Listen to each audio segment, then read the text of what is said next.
What's up, YouTube? It's G-Rock, man. Back with this volume 2 of Do You Really Want to Know What's Happening to You? And it's happening to me as well. You know what I'm saying? It's come to my attention that I dropped volume 1 and it's up under content review or copyright, but it's the fair act use, and I want to go over that. So the Fair Use Act disclaimer. All right, and it says this.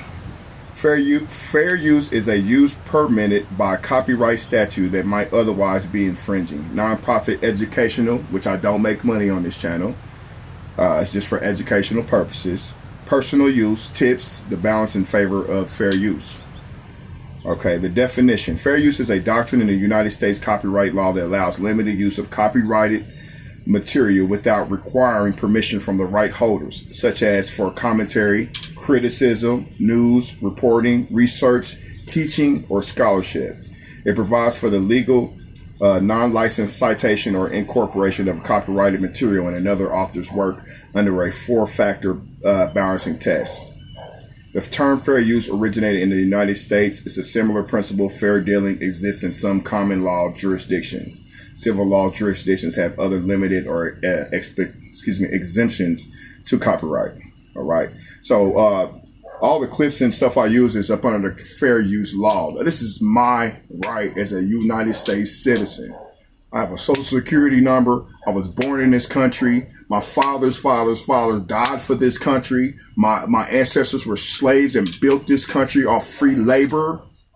And it's only right that I can use this information to help my people and to educate my people. You know what I'm saying? That is the Fair Use Act. So I wanted to talk about that, man. So I submitted the video. They're talking about the copyright has been infringed or whatever. So I submitted it for further review. Hopefully they're going to go ahead and let me go ahead and air that video. So I do apologize. But here's volume 2. I hope you got your pencils and pads ready. You know what I'm saying? This is about to blow your mind. You know what I'm saying? But this one I want to also say for Regina, one of my subscribers, and also the other targeted individuals that are having heart issues or getting directed energy to their hearts, people that are up under constant attack of your health with radiation. I want to show you that this is fish oil. Now, this is good. It helps support a healthy heart. Okay, it has omega fatty 3 acids, and it's a really good dietary supplement to take if they're definitely hitting you in your heart to try to prevent you from having a heart attack from their energy weapons or anything else. If you might even have any other issues that might be doing to you, so make sure you look up the health benefits of fish oil. If you're allergic to fish or anything like that, I would definitely look into it. But there's also other supplements that you need to look up. So be sure to look this up. All right, man. So basically, I just want to touch bases on a couple personal things.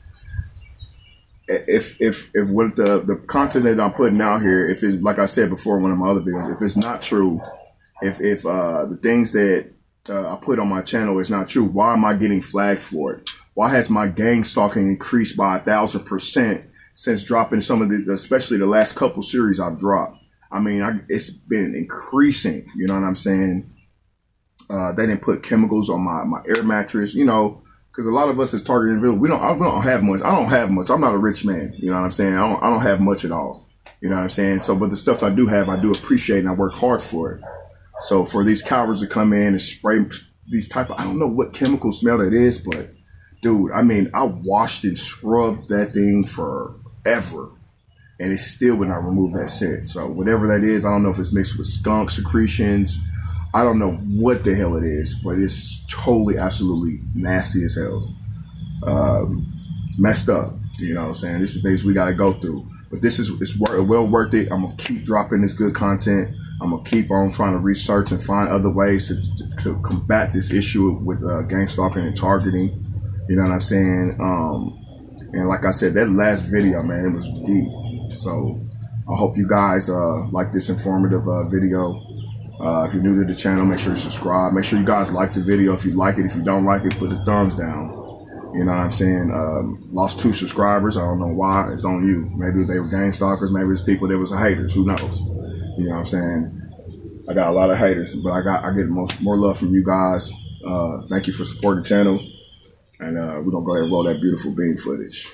Video, I want to talk to you about something called mind control using remote neural monitoring. I want to show you this pattern and kind of go over the details of this pattern because it actually proves that remote neural monitoring is real. The focal point of this video is to in fact show how one is mind controlled using these technologies and using a very specific protocol. Based on research and development, it has been discovered and concluded that there are various functions in the body that operate on an extremely low frequency level. You can see here on the screen, the heartbeat rhythm is at 1 hertz. You can see things like phantom touch at 20 hertz. All of these are registered on the low frequency level using, for example, 1 hertz, so on and so forth. But it has been shown now and demonstrated that most of these frequencies, these low-level frequencies, can be duplicated by a computer if the signals are demodulated to be picked up and received by the brain and the central nervous system. Remote neural monitoring essentially uses a computer-based technology that transmits frequencies, and that is what this particular diagram is showing. It's showing the fact that there are computer-based programs or computer-based systems that are able to demodulate signal where it can be received or picked up by the brain.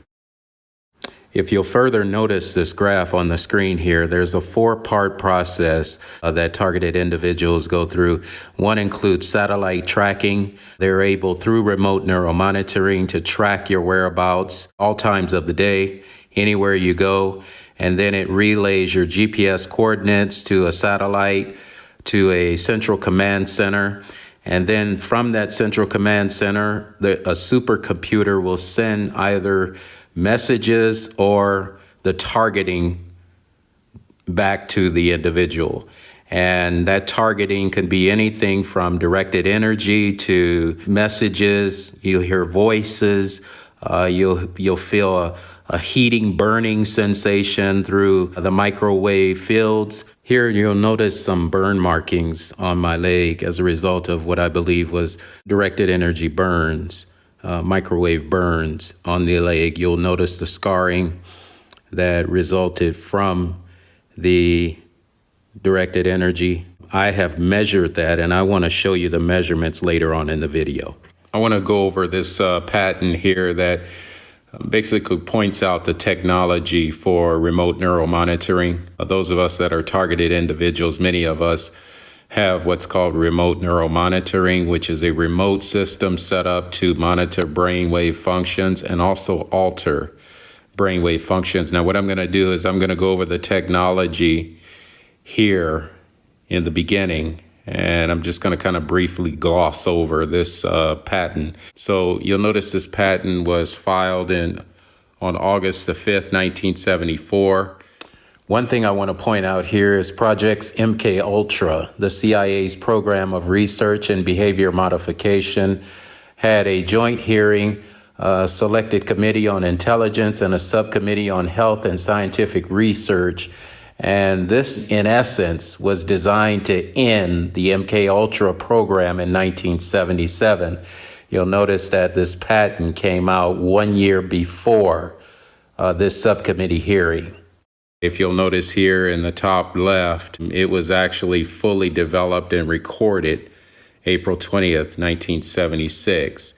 The abstract says here that this is an apparatus and method of sensing brain waves at a position remote from a subject, whereby electromagnetic signals of different frequencies are simultaneously transferred to the brain of the subject, in which the signals interfere with one another to yield a waveform which is modulated by the subject's brainwave.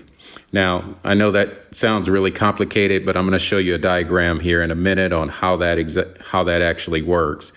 It says the interference waveform, which is representative of the brain wave activity, is retransmitted by the brain to a receiver where it is demodulated and amplified.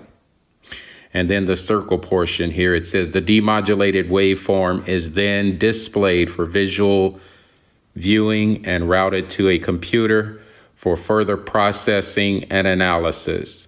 The demodulated waveform also can be used to produce a compensating signal, which is transmitted back to the brain to affect a desired change in electrical activity therein. In other words, within the brain. In other words, they're able to both modulate and demodulate signals or frequencies from a remote location, an actual computer, and those signals can actually be demodulated, and they can actually change the electric activity within the brain, electromagnetic signals within the brain. Now, here's a diagram that sort of goes over that theory that I just read. If you'll notice down here at the bottom right, you can see here the TI subject.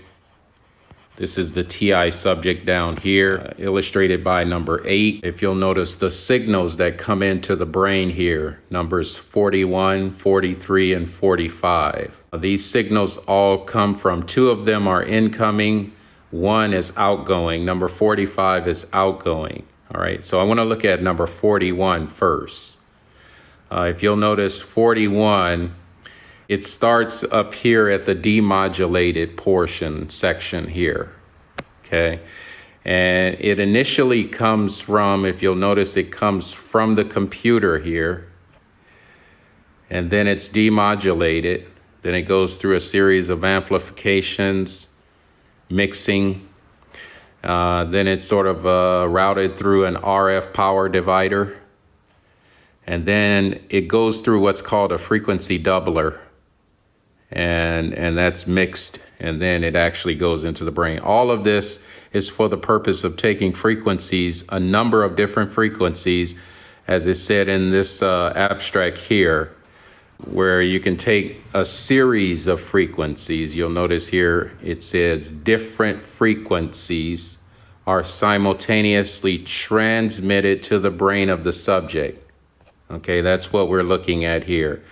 So these different frequencies actually come through this process here.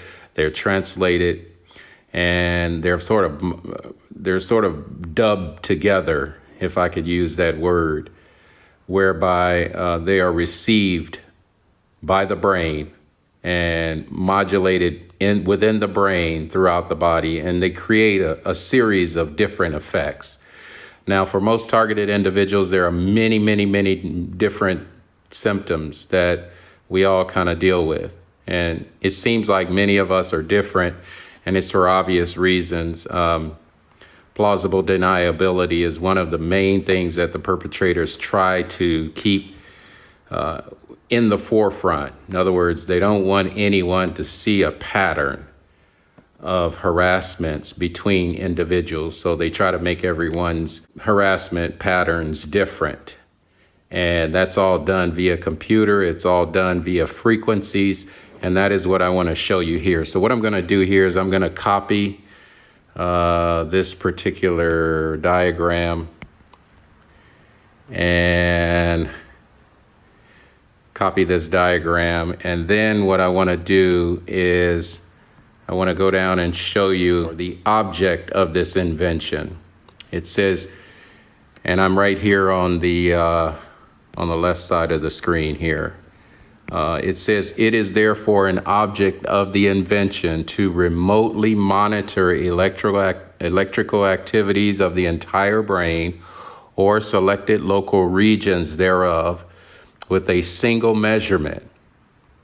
Another object is the monitoring of the subject's brainwave activities through transmission and reception of electromagnetic waves. Still another object is to monitor brainwave activities from a position remote from the subject. A further object is to provide a method and apparatus for affecting brainwave activity by transmitting electromagnetic signals thereto. So you'll notice here, and this is kind of the key point here that I want to kind of hone in on, because this is what a lot of targeted individuals deal with in their targeting under the category of electronic harassment. Electronic harassment takes in a number of different facets of targeting and harassment.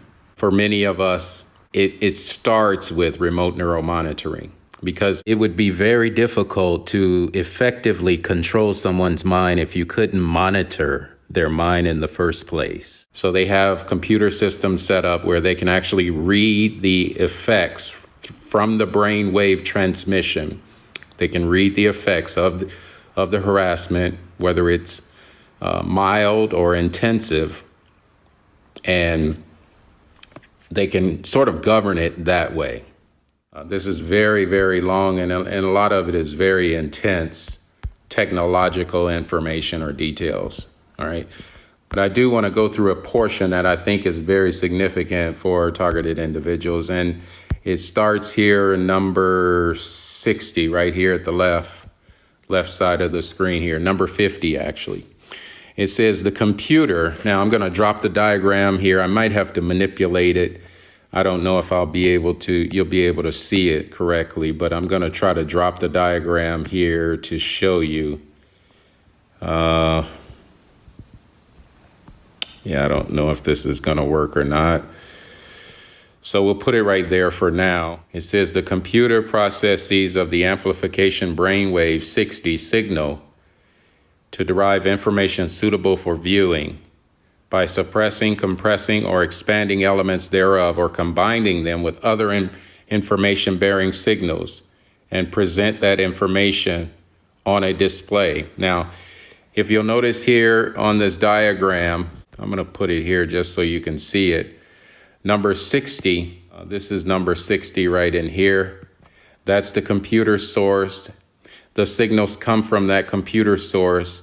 They go through a series of demodulations and mixing, and then finally they're transferred to sort of an RF field, RF frequency or RF field, where they are then dubbed together. These frequencies are dubbed together, and they're introduced as incoming signals to the targeted individual's brain. Okay. And, I'm going to show you sort of a diagram of how that works here in a little while. Let me go back here to the patent here. It says the display can be conventional ones, such as the types hereby mentioned, employing electronic visual display or mechanical plotters. The computer can also be a conventional type, either analog or digital, or a hybrid. A process of the entire brainwave emission patterns may be monitored, or selected areas of the brain may be observed in a single measurement simply by altering the scan angle and direction of the antennas. There's no physical contact between the subject and the monitoring apparatus. The computer also can determine a compensating waveform for transmission to the brain to alter the natural brain waves in a desired fashion. All right, skipping over here to this portion here that I wrote, very important. It says modulations of the interference signal transmitted by the brain may be of amplitude, frequency, and or phase. Appropriate demodulators may be used to decipher subject brain's activity. Select components of his brain wave may be analyzed by a computer to determine his mental state and monitor his thought processes.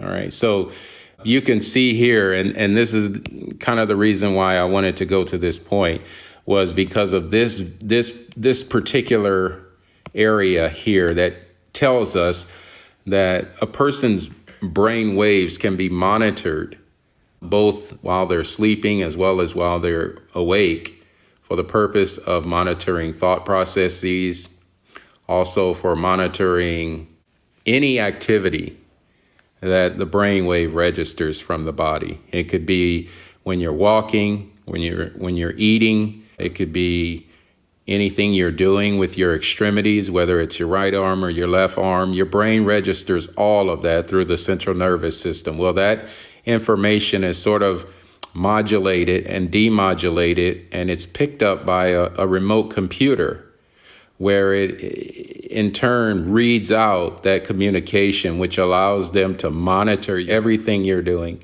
And they can, in fact, send back frequencies to essentially, if they choose to harass in a certain area of the body, they can do that. If they choose to send voices or send any type of noise or any type of sound frequency, it can be picked up by the brain and it can actually register.